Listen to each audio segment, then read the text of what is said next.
Good morning and welcome to this week's episode of the Sports Curious podcast. This is one of my favorite episodes every year, and we are talking about players who give back, athletes who give back. It's something we all do in our homes at this time of year, especially, but it's something that is on the minds of these athletes all year round, not just around the holidays. And here to talk about these people doing great, amazing things is my favorite co-founder, my favorite brother, obviously my co-host of the Sports Curious podcast, Scott. Scott, welcome to the podcast. Thank you for having me on for this extremely special episode. It's the season for giving and giving back, and nobody does it better than these athletes that we're going to highlight. Not only giving time and money and just support to any of these causes is huge for them. So I look forward to highlighting a lot of these great acts that the athletes do throughout the year. Yeah, and it's one of those things that I won't say it's easy to write a check because obviously you have to earn the money to write the check. And everyone has to give their time, talent, or treasure. There's a value to everyone and everyone's participation, whether that's writing a check or participating in handing out food bags or whatever that might be, in packing food boxes. There's time, talent, and treasure that is used across the board. And of course, that's something that is desperately needed this time of year, but all year round too, not just during the holiday season. Let's start off with, I think I would call him the GOAT of making an impact, but maybe the starfish method. He may not be donating $100 million to something, but he's making an impact one person at a time, and that's Shaq. I mean, Shaq is the best at this. He's a big man with a big heart, right? With Right. just random acts of kindness, not necessarily, like you said, huge donations at one time. I was watching Dan Patrick show with Shaq on, and he mentioned he was at a Walmart doing like a commercial shoot, and he noticed a mom with like a few daughters and then a very big son, like massive son, like which was Shaq obviously size. Shaq size. And he said he kind of watched them shop and noticed that the other kids had stuff in the cart and the big kid obviously did not. And so he went over to them and asked the mom how much was their budget and what were they shopping for. And he said he just gave them $5,000 right there to go buy the kid some new clothes. That's awesome. He didn't grow up in the best financial situation, and being his size, it's quite literally impossible to find shoes and clothes that would actually fit you. So he knows the struggle of being the big man, if you will. Well, right. And I mean, if you're not a mainstream size, everything's just that much more expensive too. And if you're on a budget, that's just not an option. Yeah, size 18 shoe isn't out there readily available in most places. And he's been known for doing things where he's seen kids like that, where he's ordered them shoes and sent them size 15, 16 shoes. Or he's said stories where he's been in Best Buy. I'm pretty sure it was Best Buy, buying something and saw a mom trying to figure out how to get a computer for her kid, was putting it on layaway, and he went and just paid for it. And he bought an engagement ring for someone when he was at a jewelry store because the guy was trying to figure out how to finance it. And those little things, it's really amazing that, $5,000 is a lot of money. Don't get me wrong, but to Shaq, that's probably not as much money as it is to most of us. And so it's pretty incredible to see what he's doing. And you hear stories like, Kurt Warner, the former quarterback, NFL quarterback, Hall of Famer. He used to go to dinner with his family, and every time they went out, they would rotate which kid got to pick which table they would buy dinner for. And so you do those little things that, really do end up having this big impact. In the day of social media, we hear more about these stories, but it's pretty incredible to see them make that, because it requires some interaction, right? There's a chance that someone, even if you say, please don't tell them who bought their dinner, is going to come over and figure out it's you, or you've got to interact with this family instead of just writing them a check and not having to have any interaction.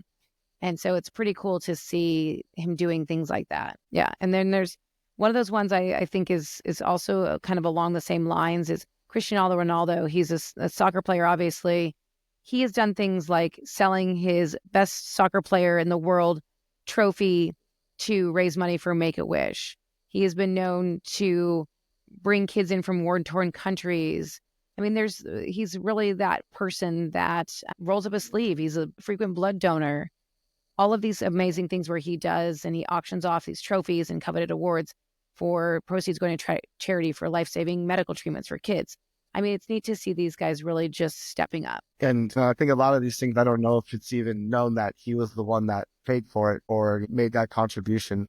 Kind of what he does behind the scenes is massive. And he doesn't, for someone who most of his career has been all quite about himself and, his appearance and scoring goals, the amount of selfless acts that he's done is pretty remarkable for people who obviously have no other options, would likely not survive without his generous donations. Absolutely. Absolutely. Now, what I want to talk about, that this is a very well-rounded give backer, is team captain, Pittsburgh Steelers defensive end, Cameron Heyward. Now, he did win the 2024 Walter Payton Man of the Year award for his charitable work. And that is given out every year to the player in the NFL who has really gone above and beyond with their charitable work. And he has done everything from tackle hunger, to fight cancer, to support literacy, to champion students and teachers. I mean, talk to me just a little bit about Cameron Heyward. And first, I'll just kind of run through the Walter Payton Award real quick. Please. If you don't mind. It's, I think, other than being Super Bowl champion, maybe Super Bowl MVP, that's like the most prestigious award in the NFL. Each team gets to nominate one person to win the award, and the winner gets a donation of $250,000 to a charity of their choice. And each nominee gets $55,000 to do whatever they want with. So it's, it's a prestigious award that can impact so many people when it's won. And Cam Heyward is, like you kind of mentioned, the amount of things he does in the Pittsburgh community. I mean, on the field, he's dominant, and then off the field, he's basically everywhere and helping so many different aspects of life in Pittsburgh. He's got the Rufus and Judy Jordan Literacy Project, part of the Hayward House Foundation that he founded in 2020. He's installs little free libraries throughout the community to, improve literacy.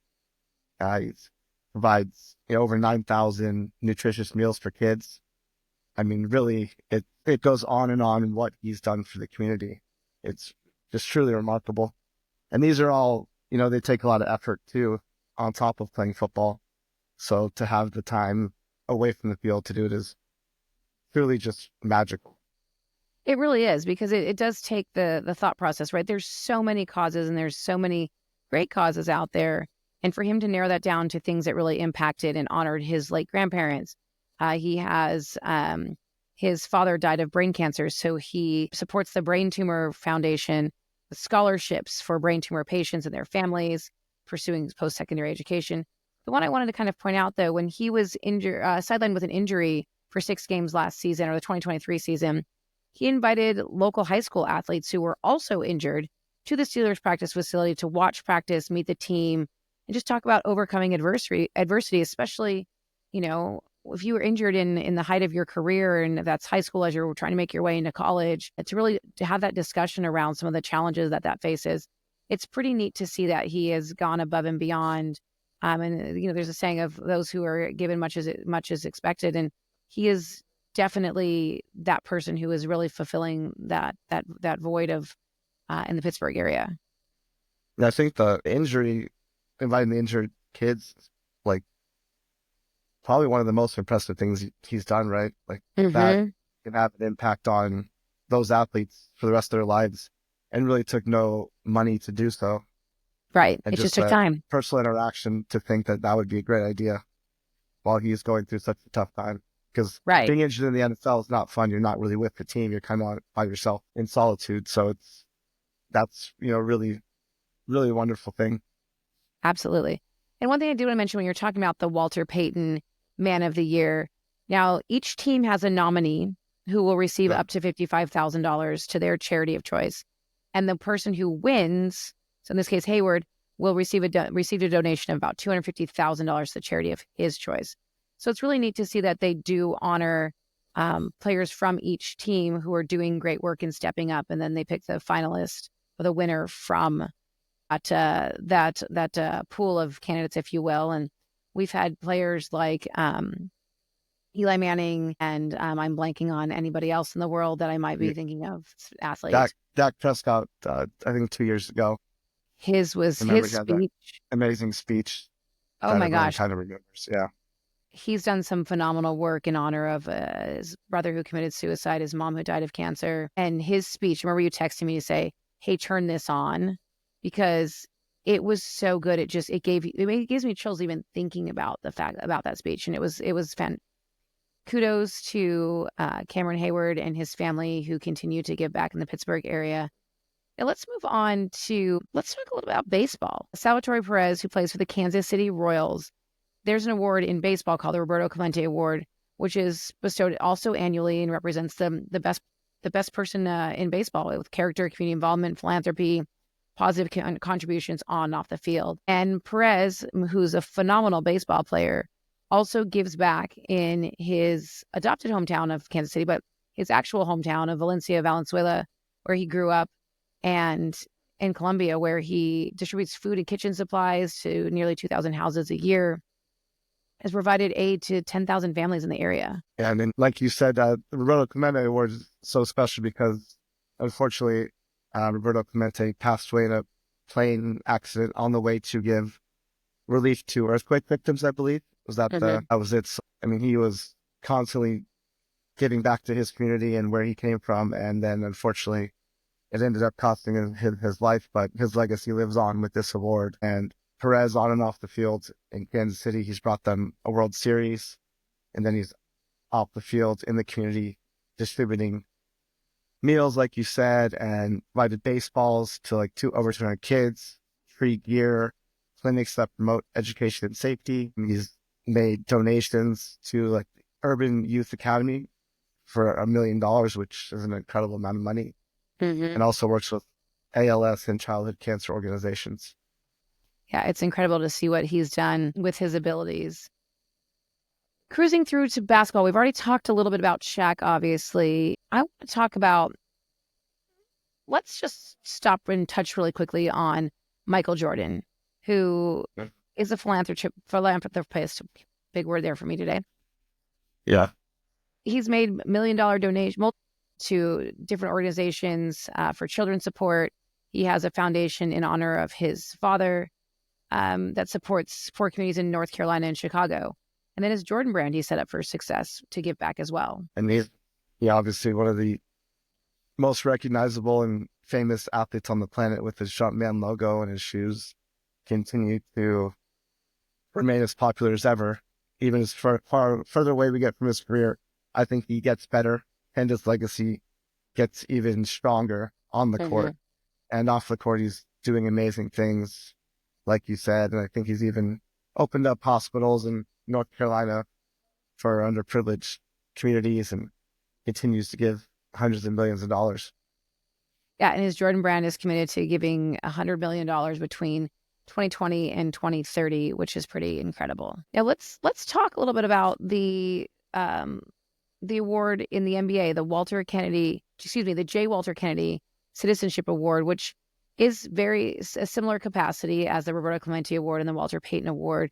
And CJ McCollum from the New Orleans Pelicans won that award, and it's selected by the Professional Basketball Writers Association. And it can be given to a player, a coach, or an athletic trainer. Which is impressive, right? That one of those options, and then a player gets it, and he has so much impact on the community.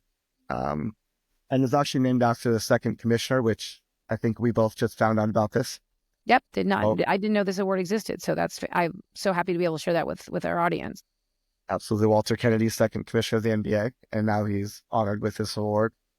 And CJ's done incredible things with some like nonprofits like College Beyond to launch McCollum Scholars for needs-based scholarships that provide 11 scholarships to New Orleans students, up to 100,000 apiece.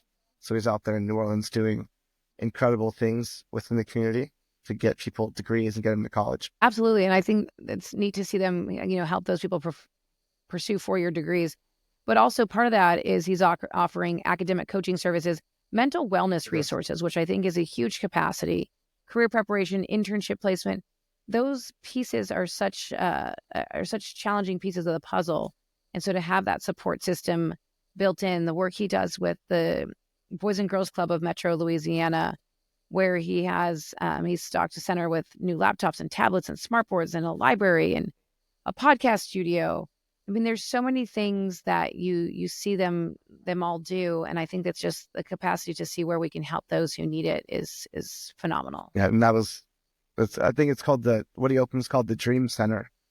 And that was his third Dream Center he's opened, and it was the first in Louisiana.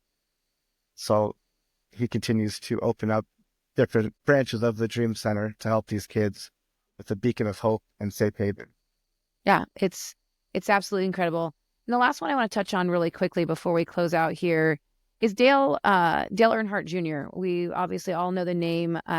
His father, Dale Earnhardt Sr., who was also a NASCAR driver who passed away.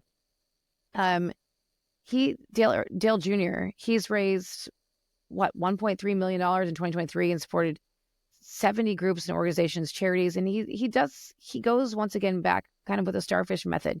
He's impacting organizations that include Blessings in Backpacks and Classroom Central and advocacy centers and Make-A-Wish Foundation. So he's really diving into these organizations who are doing the work and giving back to those organizations. And it's pretty incredible to see that he's no longer driving race cars, but he's still doing the work and leaving a legacy that would make his family proud. In retirement, he's got to fill his time with something, and he's doing it with great things for the community, supporting all these different organizations. And I'm sure Make-A-Wish, I assume there's a lot of driving requests with him. So I'm sure he's got a lot of people wanting to drive with him. So, and that would be quite scary, to be honest with you. Yep. If we're being honest, yeah. Yeah. Well, it's you see guys like that, or you see guys like John Cena who hold the record for granting the most wishes through Make-A-Wish. And you see the impact that they're making even from afar, and maybe not in a sport that you watch all the time, but knowing that these athletes are out there making this impact one by one. And so it needs all types, and keep that in mind this holiday season as you look to give. And time, talent, and treasure are all needs in our communities. And thank you, Scott, for sharing this great message with us. And I hope that you all listening will feel a little bit warmer in your heart about the athletes in your community, about those organizations doing the great work in your community, and you consider giving back to them however you are able to. So thanks, Scott, and wishing you happy holidays. And I can't wait to celebrate them with you. Thank you.